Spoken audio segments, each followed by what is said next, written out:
Dernière nouvelle, le Real Madrid surprend ses supporters avec une recrue inattendue. Avant de continuer, abonnez-vous à la chaîne et activez la cloche pour recevoir toutes les nouvelles vidéos. Le Real Madrid finalise la liste des joueurs inscrits pour le Super Mondial des clubs de la FIFA avec la délégation prête à s'envoler pour les États-Unis. L'objectif est clair, remporter le titre et rentrer en Europe avec le trophée. La compétition, qui débute ce mois-ci, marque le début d'une nouvelle ère sous la direction de l'entraîneur Xavi Alonso qui vise sa première grande victoire avec le club. L'une des principales interrogations pour Xavi Alonso concerne la situation du milieu de terrain Eduardo Camavinga. Selon le journal Marca, le Français montre une progression significative dans sa récupération et travaille intensément pour être apte à participer au tournoi. Camavinga n'a pas joué depuis le match contre Retafe en avril, mais ses progrès encourageants suscitent l'espoir qu'il puisse être retenu, renforçant ainsi le milieu de terrain du Real Madrid. L'absence de Camavinga en fin de saison dernière a été un coup dur pour l'entraîneur de l'époque, Carlo Ancelotti. Le jeune joueur, connu pour sa polyvalence et sa fiabilité, a manqué lors de moments décisifs. Désormais, avec Xavi Alonso aux commandes, les supporters et le staff technique placent de grands espoirs dans le retour du joueur pour consolider l'équipe lors du Super Mondial. Alors que Camavinga progresse dans sa récupération, le défenseur David Alaba fait face à une situation plus compliquée. Comme le milieu de terrain, Alaba a également joué pour la dernière fois contre Retafe en avril, mais, selon Marca, aucune date de retour sur les terrains n'est encore prévue. Après s'être remis d'une grave blessure la saison dernière, le défenseur a subi une rechute et le staff technique suit son évolution avec prudence. Outre l'arrivée de Xavi Alonso comme entraîneur, le Real Madrid a officialisé 2 recrues pour la nouvelle saison, le défenseur Dean Huijsen et le latéral Trent Alexander-Arnold. Les deux devraient rejoindre la délégation pour le Super Mondial, offrant de nouvelles options tactiques et renforçant l'équipe dans sa quête du titre. La combinaison de jeunesse et d'expérience de ces joueurs sera cruciale pour les plans d'Alonso. Avec la liste des inscrits finalisée et la délégation prête à voyager, le Real Madrid aborde le Super Mondial des clubs avec de grandes attentes. Le possible retour de Camavinga, l'intégration des nouveaux renforts et le leadership de Xavi Alonso positionnent le club comme l'un des favoris. Les supporters espèrent que l'équipe reviendra en Europe avec un trophée supplémentaire pour sa vaste collection. Avec la liste des inscrits finalisée et la délégation prête à voyager, le Real Madrid aborde le Super Mondial des clubs avec de grandes attentes. Le possible retour de Camavinga, l'intégration des nouveaux renforts et le leadership de Xavi Alonso positionnent le club comme l'un des favoris. Les supporters espèrent que l'équipe reviendra en Europe avec un trophée supplémentaire pour sa vaste collection. Feuilleton avec Alvaro Carra. Après une campagne frustrante lors de la dernière Ligue des Champions, le Real Madrid a entamé une refonte significative de son effectif et de son staff technique. Les départs de figures historiques comme Lucas Vázquez, Luka Modric et l'entraîneur Carlo Ancelotti ont marqué la fin d'une ère. Pour reconstruire l'équipe, le club a déjà annoncé 3 recrues de poids et se concentre désormais sur le renforcement de postes stratégiques sous la direction du nouvel entraîneur, Xavi Alonso. Le Real Madrid, après une performance en deçà des attentes lors de la dernière Ligue des Champions, a décidé d'opérer des changements drastiques dans son effectif et son staff technique. Les départs d'icônes comme Lucas Vázquez, Luka Modric et l'entraîneur Carlo Ancelotti signalent le début d'un nouveau chapitre pour le club. Avec l'objectif de retrouver son rôle de protagoniste sur la scène européenne, l'équipe a déjà annoncé 3 recrues stratégiques et se focalise maintenant sur le renforcement de postes clés dans l'effectif sous la houlette du nouvel entraîneur, Xavi Alonso. Avec cette refonte en cours, le Real Madrid a défini 2 postes comme prioritaires sur le marché des transferts. Avant-centre, la recherche d'un attaquant d'élite est essentielle pour accroître l'efficacité de l'attaque merengue. Bien que des noms spécifiques n'aient pas encore été confirmés, le site officiel du club et la presse espagnole indiquent que des négociations sont en cours. Latéral gauche, ce poste est devenu une nécessité urgente, notamment après que Xavi Alonso a indiqué préférer des latéraux plus offensifs, écartant le titulaire actuel, Ferland Mendy. L'attention se porte désormais sur un ancien du club. Le jeune latéral gauche Alvaro Carra, actuellement à Benfica, apparaît comme le plan A du Real Madrid pour ce poste. Formé dans les catégories de base du club, Carra a déjà exprimé son intérêt à revenir au Santiago Bernabéu, ce qui plaît beaucoup à Xavi Alonso. L'entraîneur voit en ce joueur le profil idéal pour sa proposition tactique qui privilégie des latéraux à vocation offensive.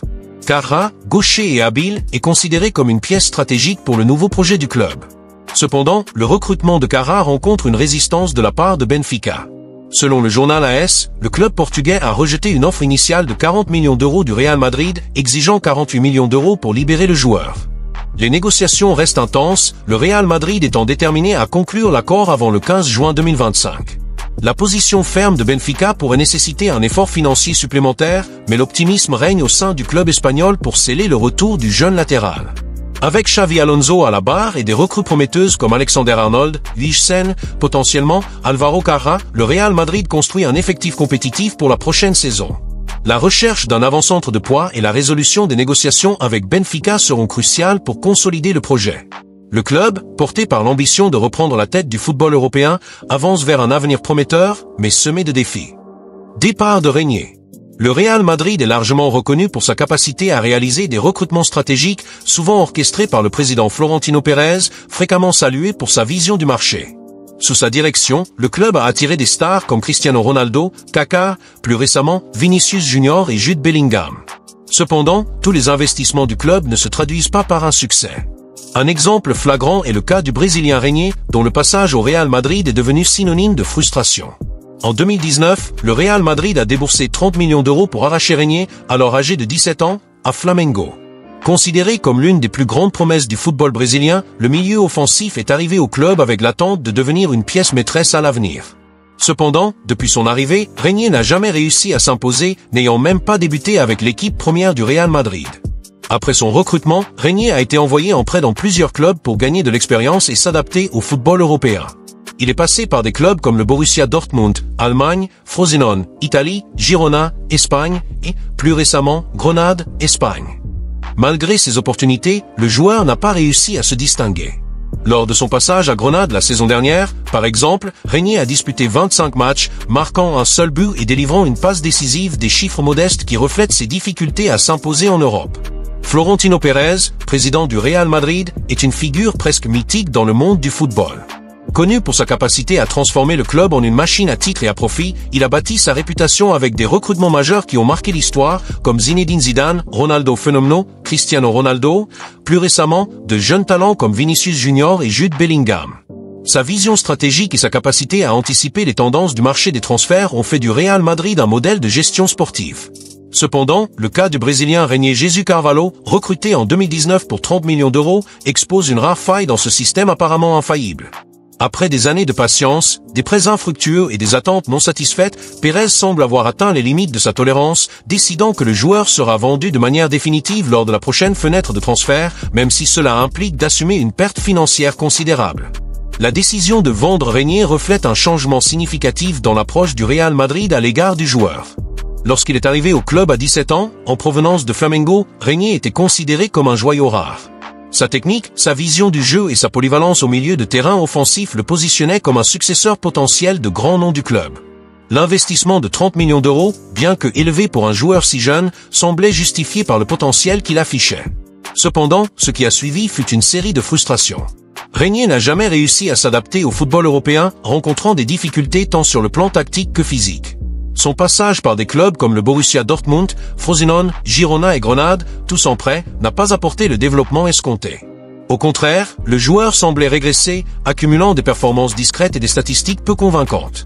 Lors de la saison 2024/2025, par exemple, alors qu'il était prêté à Grenade, Régnier a participé à 25 matchs, marquant un seul but et offrant une passe décisive, des chiffres décevants pour un joueur de son prix et de ses attentes. Selon le portail Football Transfer, la patience de Florentino Pérez envers Régnier est épuisée. Le président, connu pour sa froideur dans les décisions d'affaires, a décidé que le cycle du Brésilien au Real Madrid doit prendre fin. La stratégie des prêts, qui visait initialement à donner de l'expérience au joueur et à valoriser son prix, s'est révélée inefficace. Chaque nouveau club qui accueillait Régnier rencontrait les mêmes problèmes. Manque de constance, difficulté à s'imposer dans des matchs à haute intensité et une apparente déconnexion avec le style de jeu européen. Cette série d'échecs a conduit le Real Madrid à conclure que conserver le joueur dans l'effectif ou continuer à parier sur de nouveaux prêts serait une perte de temps et de ressources. La décision de le vendre définitivement est donc à la fois une admission que l'investissement n'a pas fonctionné et une tentative de minimiser l'impact financier de ce choix erroné. Un aspect particulièrement intéressant de cette décision est la volonté du Real Madrid d'accepter une perte financière. Lorsque Régnier a été recruté, le club a payé 30 millions d'euros, un montant qui, à l'époque, était considéré comme un risque calculé. Aujourd'hui, cependant, le Real Madrid sait qu'il est pratiquement impossible de récupérer cette somme. Le marché des transferts est impitoyable avec les joueurs qui ne parviennent pas à s'imposer dans les grands clubs et la valeur marchande de Régnier a considérablement chuté depuis son arrivée en Europe. Les estimations suggèrent que le club serait prêt à le négocier pour une fraction de la valeur initiale, peut-être entre 10 et 15 millions d'euros, selon l'intérêt du marché. Cette posture démontre un pragmatisme caractéristique de Florentino Pérez. Plutôt que de s'entêter sur un projet qui n'a pas abouti, le club préfère limiter ses pertes et réorienter ses ressources vers d'autres talents. Malgré la décision de vendre Régnier, l'avenir du joueur reste incertain. Jusqu'à présent, aucune offre concrète n'a été présentée, ce qui reflète le manque de confiance du marché en son potentiel. À 23 ans, Régnier est encore assez jeune pour relancer sa carrière, mais sa trajectoire récente n'inspire pas l'optimisme.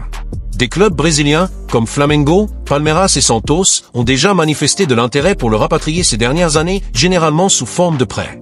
Cependant, Régnier a toujours choisi de rester en Europe, dans l'espoir de prouver enfin sa valeur. Ce choix, bien que compréhensible, pourrait avoir été une erreur stratégique. Le football brésilien, avec sa compétitivité et un style de jeu plus proche de celui auquel Régnier était habitué, aurait pu offrir un environnement plus propice à sa relance. Maintenant, avec le Real Madrid déterminé à le vendre, il est possible que le joueur doive reconsidérer ses options, y compris un retour au Brésil. La décision de Florentino Pérez soulève également des questions plus larges sur la stratégie de recrutement du Real Madrid. Le club est réputé pour sa capacité à identifier et développer de jeunes talents, mais le cas de Régnier met en lumière les risques inhérents à ce modèle. Tous les joueurs prometteurs ne parviennent pas à supporter la pression de jouer dans l'un des plus grands clubs du monde, et la transition du football sud-américain vers l'Europe peut être particulièrement difficile. De plus, la politique de prêt du Real Madrid, bien qu'efficace dans de nombreux cas, ne garantit pas toujours le développement escompté. Des joueurs comme Martin Degar et Dani Ceballos, par exemple, ont su tirer profit de périodes passées hors du club, mais d'autres, comme Régnier, se perdent dans le processus. Cela suggère que le club doit revoir son approche pour certains joueurs, en veillant à leur offrir le soutien nécessaire pour s'adapter et prospérer. Un autre point qui mérite attention est l'impact financier du cas Régnier sur le Real Madrid.